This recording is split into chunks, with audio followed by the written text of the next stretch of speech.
Welcome to cinema ಲೋಕ.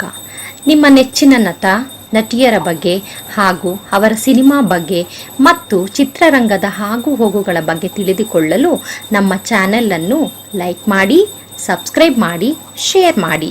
Thank you. Kaliyuga Karna rebel star doctor Ambareesh ಅವರು ಹಾಗೂ ಕ್ರೇಜಿ ಸ್ಟಾರ್ ಕನಸುಗಾರ ಡಾಕ್ಟರ್ ವಿ ರವಿಚಂದ್ರನ್ ಅವರು, ಇವರಿಬ್ರು ನಮ್ ಕನ್ನಡ ಚಿತ್ರರಂಗದ ಸೂಪರ್ ಸ್ಟಾರ್ಸ್. ಅದು ಮಾತ್ರ ಅಲ್ಲ, 40ರಿಂದ 45 ವರ್ಷ ಕನ್ನಡ ಚಿತ್ರರಂಗಕ್ಕೆ ಸೇವೆ ಸಲ್ಲಿಸಿ ಇವತ್ತಿಗೂ ನೆನಪಿಸಿಕೊಳ್ಳುವಂತ ನಟರು ರೆಬಲ್ ಸ್ಟಾರ್ ಅಂಬರೀಶ್ ಅವರು, ಕ್ರೇಜಿ ಸ್ಟಾರ್ ರವಿಚಂದ್ರನ್ ಅವರು ಅಂದ್ರೆ ಅದು ತಪ್ಪಾಗಲ್ಲ. ಅಂಬರೀಶ್ ಅವರು ಚಿತ್ರರಂಗದಲ್ಲಿ ಸೀನಿಯರ್ ಆಗಿದ್ದರು.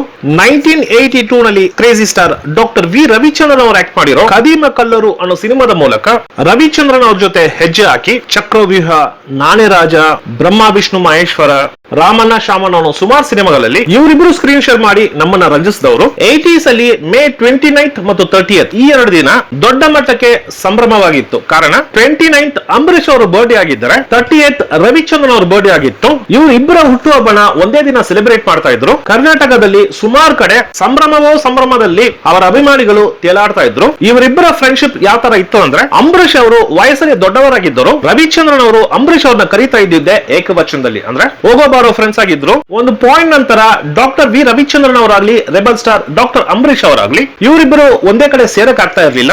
ಬರ್ಡೇನ ಸೆಲೆಬ್ರೇಟ್ ಮಾಡೋದೇ ಬಿಟ್ಬಿಟ್ಟಿದ್ರು. ಅದಕ್ಕೆ ಕಾರಣ ಏನು ಅಂತ ಡಾಕ್ಟರ್ ವಿ ರವಿಚಂದ್ರನ್ ಅವರು ಹೇಳ್ತಾ ಇದ್ದಾರೆ, ಕೇಳೋಣ ಬನ್ನಿ. ಕನ್ನಡ ಚಿತ್ರರಂಗದ ಒಬ್ಬ ಬಿಗ್ ಎಂಟರ್ಟೈನರ್ ಅಂದ್ರೆ ರವಿಚಂದ್ರನೇ ನಮಗೆಲ್ಲ ಎಷ್ಟು ವೆಚ್ಚ ಮಾಡಿ ಯಾವ ರೀತಿ ಚಿತ್ರಗಳನ್ನು ಮಾಡಬಹುದು ಅಂತ ಕನ್ನಡ ಚಿತ್ರಕ್ಕೂ ತೋರಿಸ್ಕೊಟ್ಟು ರವಿಚಂದ್ರನ್. ಸಿನಿಮಾ ಇಂಡಸ್ಟ್ರಿ ಫಸ್ಟ್ ಬರ್ಬೇಕಾದ್ರೆ ಫಸ್ಟ್ ಸಿನಿಮಾ ಪ್ರೊಡ್ಯೂಸ್ ಮಾಡಿದ್ದು ನಾನು ಅಂಬರೀಶ್ ಜೊತೆ. ಕೊನೆಯವ್ರಿಗೆ ಆ ಸ್ನೇಹನ ಮರೆಯೋಕೆ ಆಗೋದು ಇಲ್ಲ. ನಾನು ಅವನ ಜೊತೆಯಲ್ಲೇ ಬರ್ತಡೇ ಮಾಡ್ತಿದ್ವಿ. ನಾನು ರಾಜಕೀಯಕ್ಕೆ ಅಂಬರೀಶ್ ಎಂಟ್ರಾದ್ಮೇಲೆ ಸ್ವಲ್ಪ ಹತ್ರ ಜಾಸ್ತಿ ಇರಲಿಲ್ಲ ನಾನು, ಬಿಕಾಸ್ ಎರಡು ರೂಟ್ ಬೇರೆ. ನಾನು ಯಾವಾಗಲೂ ಸಿನಿಮಾ ಅವನು ಬೇರೆ ಥರ ಇದ್ದ.